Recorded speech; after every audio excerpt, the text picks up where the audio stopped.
Hello viewers, আমি jasmine. এই মুহূর্তে আপনারা সবাই কানেক্টেড আছেন জেসমিনস বেবি কেয়ার টক ইউটিউব চ্যানেলটির সাথে। আপনি কি জানেন ভারতের সাবেক রাষ্ট্রপতি এবং মহান বিজ্ঞানী doctor APJ Abdul Kalam sir উনি একবার বলেছিলেন, একটি শিশু কিন্তু অবাধ্য হয়ে জন্মায় না, আমরাই আমাদের আচরণ দিয়ে তাকে অবাধ্য বানিয়ে ফেলি। আজকের দিনে প্রতিটি বাবা মায়ের সবচেয়ে বড় অভিযোগ হচ্ছে সন্তান কথা শোনে না, সারাক্ষণ মোবাইল নিয়ে থাকে, জেদ করে, মারামারি করে। কিন্তু আপনি কি কখনো ভেবে দেখেছেন ভুলটা আসলে কোথায় হচ্ছে? হার্ভার্ড ইউনিভার্সিটির একটি সাম্প্রতিক গবেষণায় দেখা গেছে 92% শিশু জেদ করে শুধু একটি কারণে, যা আমরা অজান্তেই প্রতিদিন করে চলেছি। আজকের এই ভিডিওটিতে আমি আপনাদের কোনো সাধারণ টিপস দেব না। আজকের ভিডিওটিতে আমরা জানব মনস্তত্ত্ব এবং বিজ্ঞান কি বলে, কিভাবে মাত্র একটি ছোট পরিবর্তনই আপনার সন্তান আপনার প্রতিটি কথা শুনবে। ভিডিওটি শেষ পর্যন্ত দেখুন, কারণ শেষের 3 নম্বর পয়েন্টটি আপনার সন্তানের জীবন বদলে দিতে পারে। Doctor APJ Abdul Kalam sir সব সময় বলতেন, আজকের শিশুরাই আগামী দিনের ভবিষ্যৎ। কিন্তু সেই ভবিষ্যৎ যদি আজ আপনার কথা না শুনে, তবে দোষটা কার? সন্তানের নাকি আমাদের বোঝানোর অভ্যাসের? চলুন আজ বিজ্ঞানের চোখে এবং ডক্টর এপিজে আব্দুল কালাম স্যারের অনুপ্রেরণায় খুঁজি এর আসল সমাধান। প্রথমেই আপনাদেরকে জানাবো গবেষণায় প্রমাণিত 3টি ম্যাজিক ট্রিক। প্রথম ট্রিক, আদেশ নয়, সংযোগ তৈরি করুন। The connection before direction. মনোবিজ্ঞানীদের মতে শিশুরা যখন কোনো কাজে ব্যস্ত থাকে, যেমন খেলাধুলা বা টিভি দেখা, তখন দূর থেকে চিৎকার করে আদেশ করলে তাদের মস্তিষ্ক তা আক্রমণ হিসেবে নেয়, ফলে তারা অনীহা দেখায়। গবেষণা বলছে সন্তানের কথা শোনানোর জন্য প্রথমে তার চোখের স্তরে আই লেভেল আসুন, তার কাঁধে হাত রাখুন এবং ভালোবেসে চোখে চোখ রেখে কথা বলুন। একেই বলা হয় আই কন্ট্যাক্ট থেরাপি। ডক্টর কালাম স্যার বলতেন, কাউকে হারাতে দেওয়া খুব সহজ, কিন্তু কারোর মন জয় করা সবচেয়ে কঠিন। আগে সন্তানের মন জয় করুন, সে আপনার কথা নিজে থেকেই শুনবে। 2 নম্বর ম্যাজিক ট্রিক, নো। না শব্দটির ব্যবহার কমান। The no fatigue.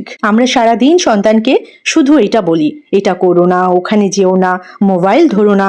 Child psychology বলছে বারবার না শুনতে শুনতে শিশুদের মস্তিষ্ক এই শব্দটির প্রতি সংবেদনশীলতা হারিয়ে ফেলে। আজ থেকেই কি করবে না তা না বলে কি করা উচিত তা ইতিবাচকভাবে বলুন। যেমন মোবাইল ধরো না এই কথাটা না বলে আপনি বলুন, চলো আজ আমরা দুজন মিলে একটা সুন্দর গল্প পড়ি। পরিবর্তনটা নিজেই দেখতে পাবেন। 3 নম্বর ম্যাজিক ট্রিক, কথা শুনলে প্রশংসা করুন। আমি আগেও এই নিয়ে আপনাদের সাথে কথা বলেছি। Positive reinforcement. আমেরিকান সাইকোলজিক্যাল অ্যাসোসিয়েশনের একটি গবেষণায় দেখা গেছে সন্তান যখন কথা শোনে না তখন আমরা তাকে বকাঝকা করি, কিন্তু যখন সে শান্ত থাকে বা ভালো কোনো কাজ করে আমরা তা এড়িয়ে যাই। সন্তান ছোট একটা ভালো কাজ করলেও তার প্রশংসা করুন। ডক্টর এপিজে আব্দুল কালাম স্যারের একটি বিখ্যাত উক্তি আছে, যদি তুমি সূর্যের মতো আলো ছড়াতে চাও তবে আগে সূর্যের মতো পড়তে শেখো। সন্তানকে আলো ছড়াতে শেখাতে হলে তার ছোট ছোট ভালো অভ্যাসগুলোকে উৎসাহিত করতে হবে। সবসময় মনে রাখবেন, আপনার সন্তান কোনো রোবট নয় যে রিমোট টিপলে আপনার নির্দেশ মতো চলবে।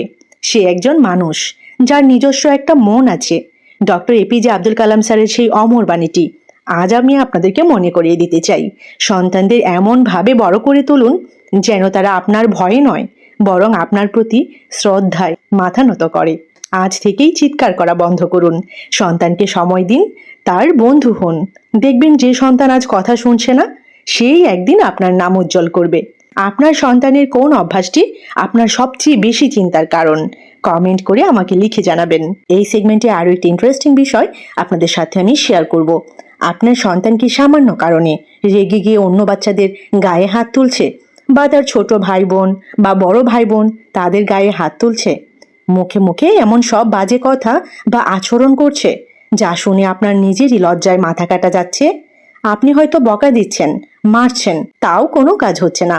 এমনটা কি হচ্ছে? কিন্তু আপনি কি জানেন ওয়ার্ল্ড হেলথ অর্গানাইজেশন এবং হার্ভার্ড ইউনিভার্সিটির একটি যৌথ গবেষণায় কি ভয়ানক তথ্য সামনে এসেছে? গবেষণায় দেখা গেছে 90% শিশু যখন মারামারি বা চরম বাজে ব্যবহার করে তখন তারা আসলে কোনো অন্যায় করতে চায় না, বরং তাদের মস্তিষ্ক থেকে আমাদের কাছে একটা বিশেষ সংকেত বা সিগন্যাল পাঠায়, যা আমরা বাবা মায়েরা বুঝতেই পারি না। উল্টো বকাঝকা করে তাদের আচরণকে আরো 10 গুণ জেদি বানিয়ে তুলি। এখন এই সেগমেন্টে আমরা চাইল্ড সাইকোলজির এমন 3টি বৈজ্ঞানিক সমাধান জানব, যা প্রয়োগ করলে মাত্র 7 দিনে আপনার সন্তানের এই মারামারি এবং বাজে ব্যবহারের অভ্যাস চিরতরে দূর হয়ে যাবে। দেখুন, আমাদের সন্তানরা আমাদের কলিজার টুকরো, কিন্তু যখন তারা বাইরে গিয়ে অন্য বাচ্চার সাথে মারামারি করে বা গুরুজনদের সাথে খারাপ আচরণ করে, তখন কিন্তু একজন বাবা বা একজন মা হিসেবে আমাদের বুক ফেটে যায়।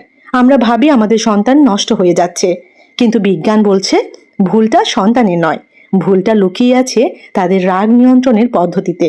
আসুন আজ বিজ্ঞানের চোখে খুঁজি এর আসল এবং স্থায়ী সমাধান। গবেষণায় প্রমাণিত 3টি বৈজ্ঞানিক পদক্ষেপের কথা এখন আমি আপনাদের সাথে শেয়ার করব। প্রথম পদক্ষেপ, মস্তিষ্কের অমীমাংসিত সংকেত বুঝুন, দ্য অ্যামিগডালা হাইজ্যাক। বিজ্ঞান কি বলে? শিশুদের মস্তিষ্কের ফ্রন্টাল লোব, যা যুক্তি এবং শান্ত ভাব নিয়ন্ত্রণ করে, তা 25 বছর বয়স পর্যন্ত পুরোপুরি তৈরি হয় না, কিন্তু তাদের ইমোশনাল ব্রেইন বা অ্যামিগডালা খুব দ্রুত কাজ করে। ফলে যখন তারা রেগে যায়, তাদের মস্তিষ্ক হাইজ্যাক হয়ে যায়। তারা বুঝতে পারে না মারামারি ছাড়া কিভাবে রাগ প্রকাশ করবে। সন্তান যখন মারামারি বা বাজে ব্যবহার করছে, তখন তাকে সবার সামনে মারবেন না, বা তুমি খারাপ ছেলে বা তুমি খারাপ মেয়ে বলে লেভেল লাগাবেন না। তাকে জড়িয়ে ধরুন। বিজ্ঞান প্রমাণ করেছে জড়িয়ে ধরলে শরীরে অক্সিটোসিন হরমোন নিঃসৃত হয়, যেটা কিন্তু লাভ হরমোন, যার মাধ্যমে মুহূর্তের মধ্যে শিশুর উত্তপ্ত মস্তিষ্ককে শান্ত করে দেয়। শান্ত হওয়ার পর তাকে আলাদা ঘরে নিয়ে বুঝিয়ে বলুন বিষয়টা। 2 নম্বর পদক্ষেপ, রাগের বিকল্প পথ তৈরি করুন, অ্যাঙ্গার চ্যানেলাইজেশন। আমরা সন্তানকে বলি রাগ দেখাবে না, মারামারি করবে না, একদম মারবে না, কিন্তু রাগ তো একটি স্বাভাবিক অনুভূতি বলুন। আমেরিকান একাডেমি অফ পেডিয়াট্রিক্সের মতে শিশুকে রাগ দমন করা শেখানোর চেয়ে রাগ সঠিক উপায়ে প্রকাশ করা শেখানো বেশি জরুরি। সন্তানকে শেখান যখন তার ভীষণ রাগ উঠবে, তখন সে যেন কারো গায়ে হাত না তুলে বা মুখে বাজে কথা না বলে জোরে জোরে 3 বার দীর্ঘশ্বাস নেয়, অথবা একটা বালিশকে শক্ত করে চেপে ধরে, কিংবা কাগজে হিজিবিজি দাগ কাটে। একে বলা হয় অ্যাঙ্গার চ্যানেল আউট। এতে তার রাগও কমে যাবে আর কারো ক্ষতিও হবে না। ভীষণ ইন্টারেস্টিং কিন্তু আমার কাছে কিন্তু এই ম্যাজিক পদক্ষেপটি দারুণ লেগেছে। আপনার কাছে কেমন লেগেছে আমাকে কিন্তু কমেন্ট সেকশনে জানাতে ভুলবেন না। 3 নম্বর পদক্ষেপ, নেতিবাচক মনোযোগের বৃত্ত ভাঙন, নেগেটিভ অ্যাটেনশন সিকিং। ক্লিনিক্যাল সাইকোলজিতে একটি চমৎকার টার্ম আছে, নেতিবাচক মনোযোগ। অনেক সময় সন্তানরা যখন শান্ত থাকে, তখন আমরা আমাদের কাজে ব্যস্ত থাকি, তাদের সময় দিই না, কিন্তু তারা যখনই মারামারি বা চিৎকার করে, আমরা সব কাজ ফেলে তাদের দিকে ছুটে যাই। শিশুরা তখন বুঝে নেয় ভালো থাকলে বাবা মায়ের মনোযোগ পাওয়া যায় না, খারাপ কিছু করলেই মনোযোগ পাওয়া যায়। সমাধানটা কি হতে পারে? যখনই আপনার সন্তান কোনো ভালো আচরণ করবে, কারো সাথে খেলনা শেয়ার করবে বা শান্ত থাকবে, তখন তাকে জড়িয়ে ধরে বলুন, আজ তুমি খুব ভালো আচরণ করেছো, আমি তোমার জন্য গর্বিত। ভালো কাজে এই স্বীকৃতি শিশুকে বারবার ভালো কাজ করতে উৎসাহিত করবে। সবসময় মনে রাখবেন, একটি সন্তান কিন্তু আয়নার মতো, সে পরিবারে এবং তার চারপাশে যা দেখে সেটাই প্রতিফলিত করে। আমরা যদি সন্তানের সামনে নিজেরাই রাগারাগি করি বা চিৎকার করি, তবে কিন্তু সন্তানও সেটাই শিখবে। তাই সন্তানকে বদলানোর আগে আমাদের ঘরের পরিবেশকে শান্ত এবং ভালোবাসাপূর্ণ করতে হবে। একটা কথা সবসময় মনে রাখবেন, শাসন দিয়ে কখনো মন জয় করা যায় না, ভালোবাসাই পারে একটা অবাধ্য শিশুকে অনুগত করে তুলতে। আপনার সন্তান রেগে গেলে ঠিক কি করে কমেন্ট করে আমাকে লিখে জানাবেন। কেমন লাগলো আজকের ভিডিও অবশ্যই কিন্তু আমাকে কমেন্ট সেকশনে জানাবেন।